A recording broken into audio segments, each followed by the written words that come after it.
এটি হচ্ছে স্যামসাংয়ের একটি বাজেট সেগমেন্টের ফোন স্যামসাং গ্যালাক্সি A12। এই ফোনটি গত কয়েকদিন ধরে ইউজ করতে গিয়ে এটা সম্পর্কে কিছু খারাপ আইডিয়া হয়েছে, আবার কিছু ভালো আইডিয়া হয়েছে। ফর এক্সাম্পল, এটি হচ্ছে স্যামসাং গ্যালাক্সি A11 এর একটি সাকসেসর।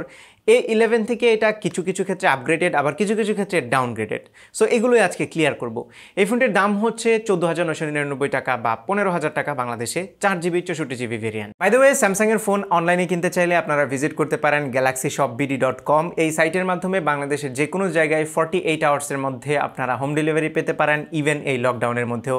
আমি তাদের ওয়েবসাইটের লিঙ্ক এবং কীভাবে অর্ডার করতে হয় সেই টিউটোরিয়ালের লিঙ্কটা ভিডিও ডিসক্রিপশনে দিয়ে দিচ্ছি। নাও, ডিজাইনের দিক থেকে কিন্তু ফোনটি খুবই সুন্দর, প্লাস্টিক বিল্ডের হলেও বেশ সলিড বিল্ড, ওয়েল বিল্ড ফোনটি। পেছনের দিকে এক ধরনের টেক্সচার আছে যার ফলে স্ক্র্যাচ পড়বে না, একদমই ম্যাট ফিনিশ, সো ফিঙ্গারপ্রিন্ট খুব একটা লাগে না। তবে নিচের দিকে কোনো টেক্সচার নেই, নিচের সাইডটা একদমই প্লেন, আর ক্যামেরা হাউসটা একদমই গতানুগতিক।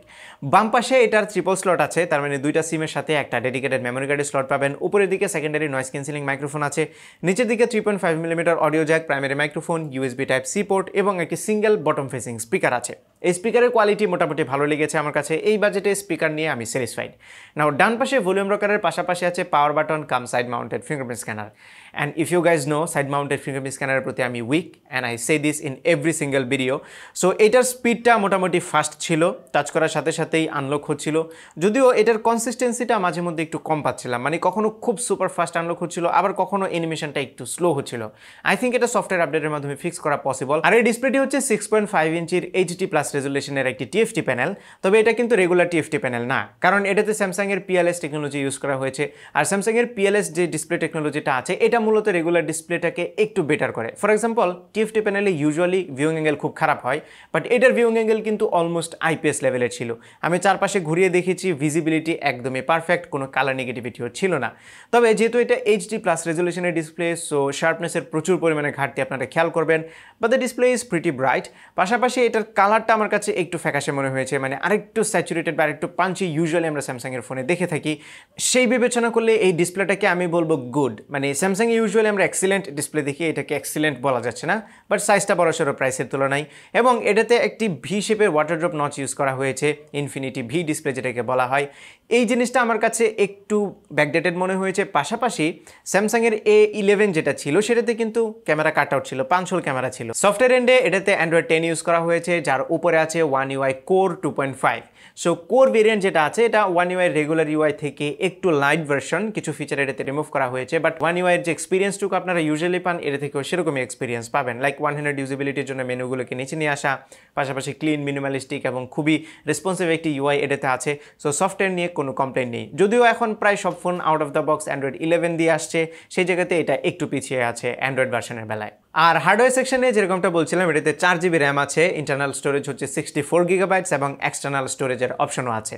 বাই দ্য ওয়ে, এটাতে যে চিপসেট ইউজ করা হয়েছে সেটা হচ্ছে মিডিয়াটেকের Helio P35। তবে স্যামসাং বাংলাদেশ থেকে কনফার্ম করা হলো, বাংলাদেশে যে ইউনিটগুলো আসবে সেগুলোতে মিডিয়াটেকের Helio G35 থাকবে। যদিও P35 এবং G35 এর মধ্যে খুব মেজর ডিফারেন্সেস নেই, G35টা হালকা একটু optimised, so it doesn't really matter. এই চিপসেটের ডে টু ডে টাস্ক যদিও মোটামুটি ভালোই চলে, খুব হেভি মাল্টিটাস্কিং পসিবল না, তবে বাজেট বিবেচনায় আর একটু বেটার পারফরমেন্স অবশ্যই এক্সপেক্টেড ছিল। But when it comes to gaming, এই ফোনটি কিন্তু অত ভালো পারফর্ম করবে না। এটাতে পাবজি আপনারা একদমই লোয়েস্ট গ্রাফিক্সে খেলতে পারবেন, সেটা যদিও মোটামুটি স্মুথলি চলে, ফ্রেম ড্রপ থাকে অহরহ, বাট এর বেশি আপনারা যেতে পারবেন না। বাট আমি রিকমেন্ড করবো এটাতে কল অফ ডিউটি কিংবা অ্যাসফল্ট 9 টাইপের গেমগুলো যদি খেলেন, তাহলে মোটামুটি স্মুথ এক্সপিরিয়েন্স পাবেন। স্টিল প্রাইসের তুলনায় কিন্তু এটার গেমিং পারফরমেন্স নিয়ে আমি মোটেও স্যাটিসফাইড না।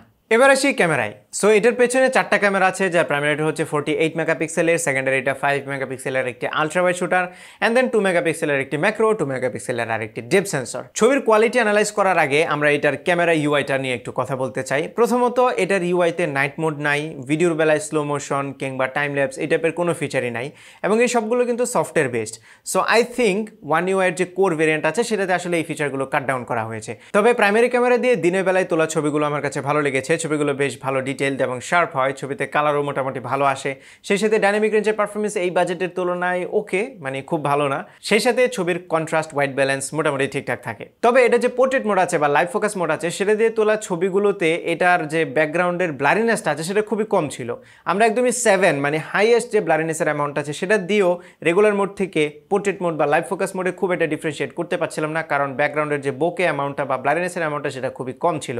আই থিঙ্ক এটা আরেকটু বেটার করা যেত। আর লো লাইটেও বাজেটের তুলনায় মোটামুটি ভালো পারফর্ম করছিল এই ক্যামেরাটি। যদিও লাইট অনেক বেশি কমে গেলে একটু নয়েজ আর গ্রেন দেখা যায়, তবে মোটামুটি মানের আলো যদি থাকে তাহলে স্যাটিসফ্যাক্টরি লেভেলের ছবি আপনারা তুলতে পারবেন। আর এর আলট্রাওয়াইড শুটারটি দিয়ে 123 ডিগ্রি ফিল্ড অফ ভিউতে ছবি তোলা যাবে, উইচ ইজ ক্রেজি ওয়াইড। তবে এই ক্যামেরাটি অতটা ভালো পারফর্ম করতে পারেনি, স্পেশালি ডিটেল খুব কম থাকে। তবে দেখতে সুন্দর লাগে। যদি ডে লাইটে আপনারা ছবি তোলেন তাহলে বেশ ঝকঝকা ছবি পাবেন। সোশ্যাল মিডিয়াতে শেয়ার করার মতো ছবি অবশ্যই আলট্রাওয়াইড থেকে তুলতে পারবেন। তবে প্রাইমারি ক্যামেরার মতো অত কোয়ালিটি এক্সপেক্ট করা যাবে না সেকেন্ডারিটা থেকে। আর ম্যাক্রো লেন্সটা নিয়ে খুব একটা কথা বলবো না, এটা নামে মাত্র একটা লেন্স, আপনারা ছবির কোয়ালিটি দেখে নিজেরাই জাজ করে নিন। এবার আসি সামনের ক্যামেরায়। সামনের ক্যামেরাটি হচ্ছে 8 মেগাপিক্সেলের এবং এটার ছবির কোয়ালিটিও ভালো লেগেছে আমার কাছে। তবে মাঝে মধ্যে লাইট একটু চেঞ্জ হলে কালারে অনেক বড় রকমের তারতম্য দেখা যায়। যদিও এটা খুব মেজর ইস্যু না, বাট একটু ক্লোজলি যদি আপনারা দেখেন তাহলে নোটিস করতে পারবেন। পাশাপাশি এটার ক্যামেরায় একটু ওয়াইড মোড আছে, সো যদি দুইজন একসাথে সেলফি তুলতে চান তাহলে ক্যামেরাটি একটু ওয়াইড হয়, উইচ মিনস ইউজুয়ালি আপনারা ছবি তুললে হয়তো স্লাইটলি একটু ক্রপ হবে ছবি সেন্সরের তুলনায়। এটা যদিও বিগ একটা ডিফারেন্স না, সাইড বাই সাইড রাখলে কিন্তু খুব একটা পার্থক্য মনে হয় না, তবে একটু ওয়াইড হয়, এই জিনিসটা ভালো লেগেছে আমার কাছে। পাশাপাশি সামনে ক্যামেরা দিয়ে তোলা পোর্ট্রেট শটগুলো বেশ ভালো ছিল, এজ ডিরেকশন অলমোস্ট অ্যাকুরেট। পাশাপাশি ব্যাকগ্রাউন্ডের ব্লারিনেসটাও পিছনের ক্যামেরার মতো না, সামনের ক্যামেরায় আরেকটু বেটার হয়। সো ওভারঅল ফ্রন্ট ক্যামেরার ছবিও আমার কাছে বাজেটের তুলনায় ঠিকঠাক লেগেছে। ভিডিওর বেলায় ফ্রন্ট এবং রেয়ার দুই জায়গাতেই 1080 30 ফ্রেম পার সেকেন্ডের অপশন আছে, ভিডিওতে কোনো স্টেবিলাইজেশন নাই।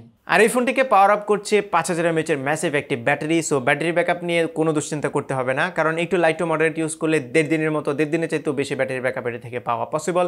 হেভি ইউজ করলেও 1 দিনের বেশি পার হয়ে যাবে। পাশাপাশি এটা 15 ওয়াটের ফাস্ট চার্জ সাপোর্ট করে, যদিও এই ফোনটির সাথে আমরা বক্স পাইনি, সো চার্জিং স্পিডটা টেস্ট করতে পারি নাই। আর সেন্সরের বেলায় এই ফোনটিতে জাইরোস্কোপটা মিসিং আছে, সো যারা জাইরো ইউজ করে পাবজি খেলেন কিংবা জাইরোস্কোপ নর্মালি অন্য কোনো কাজে ইউজ করেন তাদের জন্য এটা একটা ব্যাড নিউজ। তবে এটার যে ইয়ারপিস আছে সেটার কোয়ালিটি ভালো ছিল, কল করতে গিয়ে কোনো প্রবলেম ফেস করিনি। সো ফাইনালি যদি আমরা কনক্লুড করি তাহলে বলবো এই বাজেটে এই ফোনটির ব্যাটারি ব্যাকআপ খুবই ভালো, সেই সাথে এটার ডিসপ্লেটা মোটামুটি মানের, ক্যামেরাটা ভালো, যদিও সফটওয়্যারে কিছু feature missing, but overall camera আমার কাছে ভালো লেগেছে।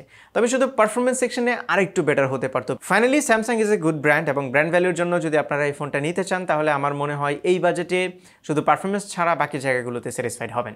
সো এই ছিল আমাদের আজকের ভিডিও। আশা করি ভিডিওটি আপনাদের ভালো লেগেছে। যদি ভালো লেগে থাকে তাহলে ভিডিওতে একটা লাইক দেবেন, কমেন্ট করে জানাবেন কেমন লাগলো, আপনার ফ্রেন্ডদের সাথে শেয়ার করতে একদমই ভুলবেন না, আর আমার চ্যানেলে সাবস্ক্রাইব তো মাস্ট। দেখা হবে পরবর্তী ভিডিওতে। টিল দেন টেক কেয়ার, আসসালামু আলাইকুম।